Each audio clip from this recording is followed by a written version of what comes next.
ಸುಂದರವಾದ ಕ್ಯಾನರಿ. ಅಪೊಸ್ತಲರ ಕೃತ್ಯಗಳು 16:30-31.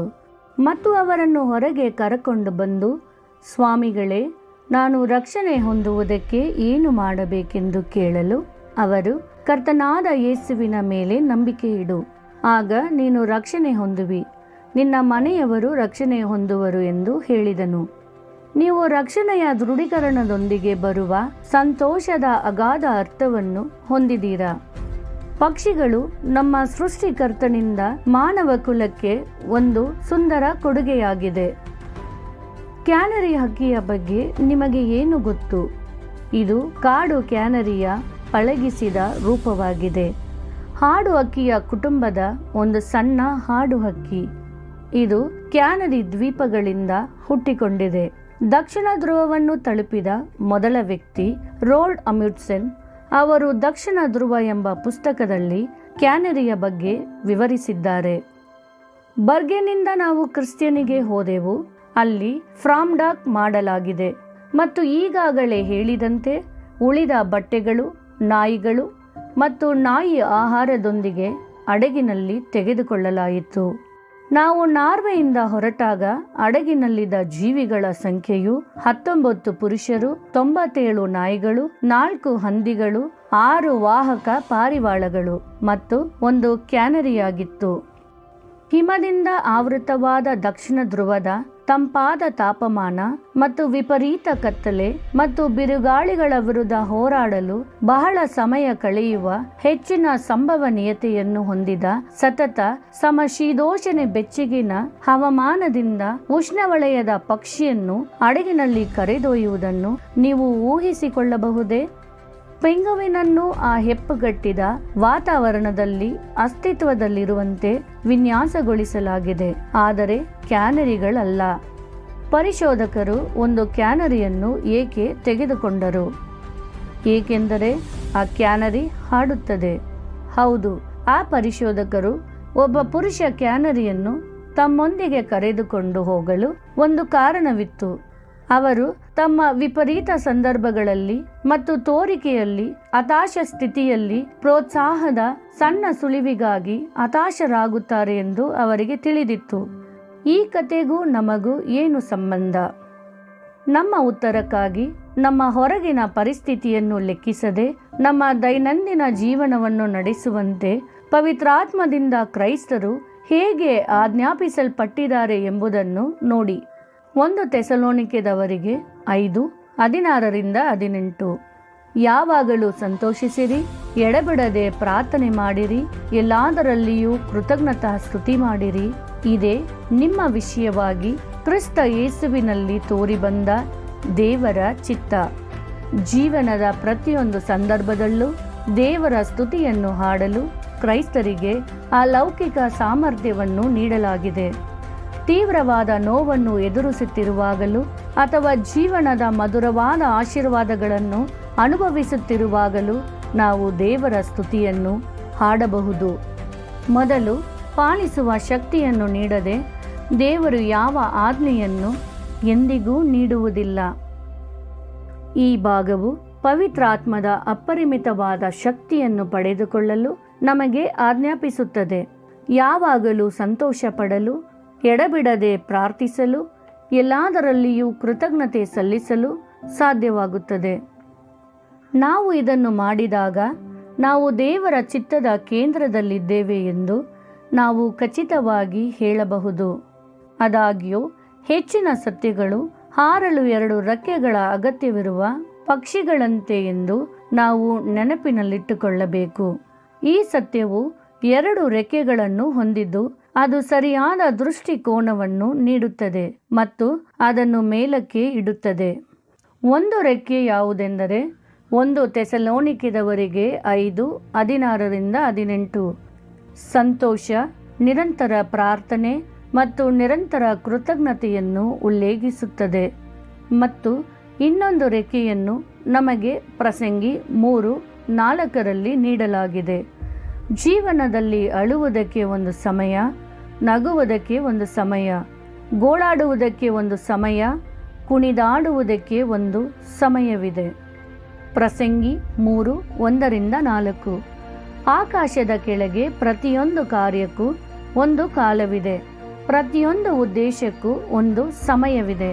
ಹುಟ್ಟುವುದಕ್ಕೆ ಒಂದು ಸಮಯ, ಸಾಯುವುದಕ್ಕೆ ಒಂದು ಸಮಯ, ನೆಡುವುದಕ್ಕೆ ಒಂದು ಸಮಯ, ನೆಟ್ಟದನ್ನು ಕಿತ್ತು ಹಾಕುವುದಕ್ಕೆ ಒಂದು ಸಮಯ, ಕೊಲ್ಲುವುದಕ್ಕೆ ಒಂದು ಸಮಯ, ಸಿದ್ಧ ಮಾಡುವುದಕ್ಕೆ ಒಂದು ಸಮಯ, ಕೆಡವಿ ಬಿಡುವುದಕ್ಕೆ ಒಂದು ಸಮಯ, ಕಟ್ಟುವುದಕ್ಕೆ ಒಂದು ಸಮಯ, ಅಳುವುದಕ್ಕೆ ಒಂದು ಸಮಯ, ನಗುವುದಕ್ಕೆ ಒಂದು ಸಮಯ, ಗೋಳಾಡುವುದಕ್ಕೆ ಒಂದು ಸಮಯ, ಕುಣಿದಾಡುವುದಕ್ಕೆ ಒಂದು ಸಮಯ. ಹೌದು, ದುಃಖ ಸೇರಿದಂತೆ ಎಲ್ಲದಕ್ಕೂ ಒಂದು ಸಮಯ ಮತ್ತು ಕಾಲವಿದೆ. ಆದರೂ ನೋವು ನಮ್ಮ ಕಣ್ಣುಗಳನ್ನು ಕಣ್ಣೀರಿನಿಂದ ತುಂಬಿಸಿದರೂ ನಾವು ಇನ್ನೂ ದೇವರ ಸ್ತುತಿಯನ್ನು ಹಾಡಬಹುದು, ಏಕೆಂದರೆ ನಾವು ಅದನ್ನು ಮಾಡಲು ಸಾಧ್ಯವಾಗುವಂತೆ ರಚಿಸಲ್ಪಟ್ಟಿದ್ದೇವೆ. ಸಂಪೂರ್ಣವಾಗಿ ವಿದೇಶಿ, ಹೆಪ್ಪುಗಟ್ಟಿದ, ಸೂರ್ಯನಿಲ್ಲದ, ಹಸಿರು, ಸಸ್ಯಾಹಾರಿ, ಅದನ್ನು ತಿನ್ನುವ ನಾಯಿಗಳಂತೆ ಸುತ್ತುವರೆದಿರುವ ಈ ಏಕೈಕ ಚಿಕ್ಕ ಕ್ಯಾನರಿಯ ಅದ್ಭುತ ವಿವರಣೆಯನ್ನು ನಾವು ನಮ್ಮೊಂದಿಗೆ ತೆಗೆದುಕೊಳ್ಳುತ್ತೇವೆ, ಅವಕಾಶ ಕೊಟ್ಟರೆ. ಹೌದು, ದೇವರು ಅದನ್ನು ಸಿದ್ಧ ಮಾಡಿದಂತೆಯೇ ಕ್ಯಾನರಿಯು ಹಾಡಿತ್ತು, ಏಕೆಂದರೆ ದೇವರು ಅದನ್ನು ಹಾಡುವುದಕ್ಕಾಗಿ ಸೃಷ್ಟಿಸಿದನು. ದೇವರ ಹೋಲಿಕೆಯಲ್ಲಿ ಮಾಡಲ್ಪಟ್ಟು ಮತ್ತು ಶಾಶ್ವತ ಆತ್ಮಗಳನ್ನು ಹೊಂದಿದ ಹತಾಶ ಪುರುಷರನ್ನು ಅದು ಹಾಡಿ ಪ್ರೋತ್ಸಾಹಿಸಿತ್ತು. ಕೃತಜ್ಞತಾ ಭಾವನೆ ಇರುವ ಕ್ರೈಸ್ತರನ್ನು ದೇವರು ಹಾಡುವುದಕ್ಕಾಗಿ ಸೃಷ್ಟಿಸಿದನು.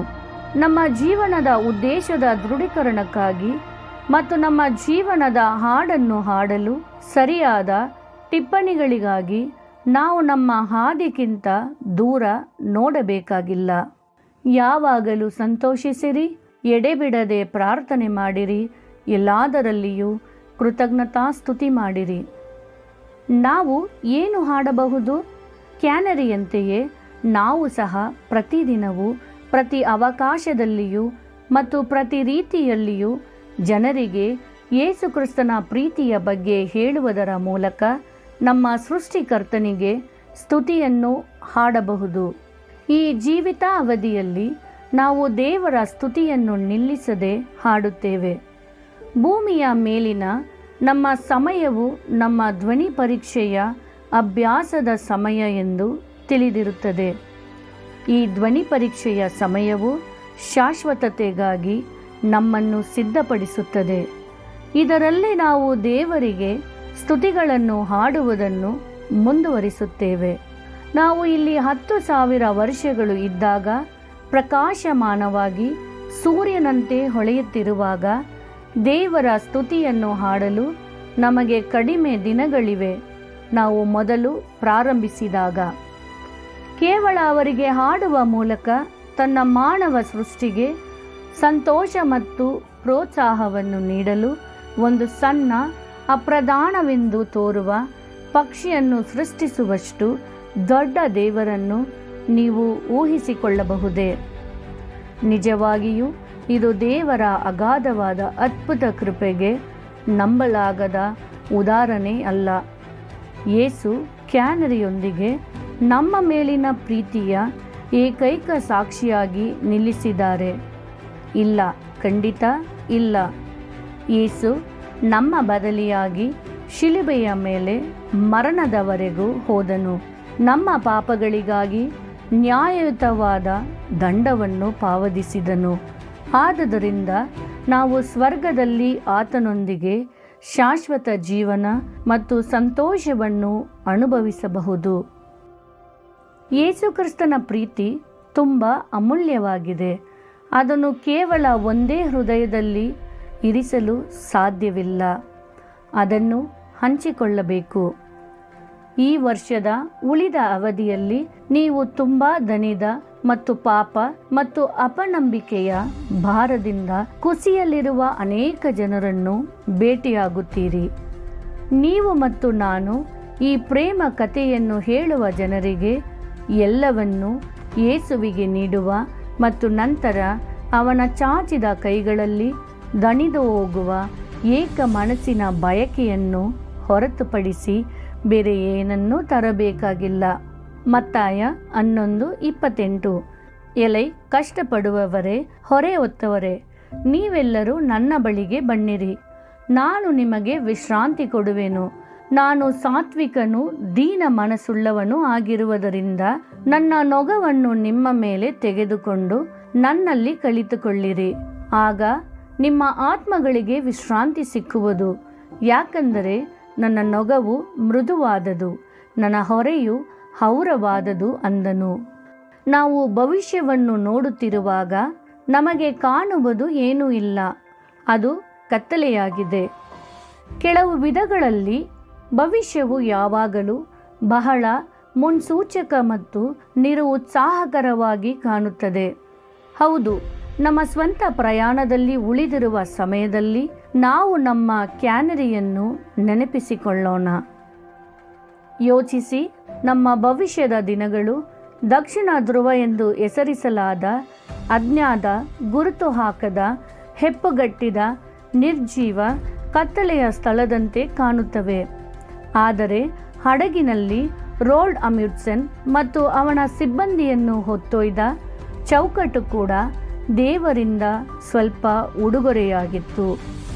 ಒಂದು ಕಾರ್ಯವನ್ನು ಚೆನ್ನಾಗಿ ಮಾಡಲು ಸೃಷ್ಟಿಸಲಾದ ಏಕೈಕ ಕ್ಯಾನರಿ. ಅದು ಹಾಡಿತ್ತು ಮತ್ತು ಹಾಡುತ್ತಾ ಇತ್ತು. ಚಿಕ್ಕ ಕ್ಯಾನರಿಯಂತೆ ನಾವು ಈ ಜಗತ್ತಿನಲ್ಲಿ ತುಂಬ ಅತ್ಯಲ್ಪವೆಂದು ತೋರುತ್ತದೆ, ಆದರೆ ದೇವರ ದೃಷ್ಟಿಯಲ್ಲಿ ಹಾಗಲ್ಲ. ಏಕೆಂದರೆ ಆತನು ನಮ್ಮನ್ನು ಒಂದು ವಿಶಿಷ್ಟವಾದ ಒಂದು ರೀತಿಯ ಜೀವಿಯಾಗಿ ಸೃಷ್ಟಿಸಿದನು. ಈಗ ಭೂಮಿಯ ಮೇಲೆ ನಮ್ಮಂತೆ ಯಾರೂ ಇಲ್ಲ, ಎಂದಿಗೂ ಇಲ್ಲ, ಆಗುವುದೂ ಇಲ್ಲ. ನಮ್ಮ ಅನನ್ಯ ವ್ಯಕ್ತಿತ್ವದಿಂದ ನಾವು ಮಾತ್ರ ಹಾಡಲು ಸಾಧ್ಯವಾಗುವ ವಿಶೇಷ ಹಾಡನ್ನು ಹಾಡಲು ದೇವರು ನಮ್ಮನ್ನು ಸೃಷ್ಟಿಸಿದ್ದಾನೆ. ನಾನು ಯೋಚಿಸುವುದಿಲ್ಲ. ನಮ್ಮ ಅನನ್ಯ ವ್ಯಕ್ತಿತ್ವಗಳೊಂದಿಗೆ ದೇವರಿಗೆ ಸ್ತುತಿ ಹಾಡುವುದು ಮತ್ತು ನಮ್ಮ ನೆರೆಯವರನ್ನು ಪ್ರೀತಿಸುವುದು ಅವರಿಗೆ ವೈಯಕ್ತಿಕವಾಗಿ ಮತ್ತು ಜಗತ್ತಿಗೆ ಯೇಸು ಕ್ರಿಸ್ತನ ಪ್ರೀತಿಯ ಬಗ್ಗೆ ಹೇಳುವುದಕ್ಕಿಂತ ಉತ್ತಮವಾಗಿ ಸಾಧಿಸಬಹುದು.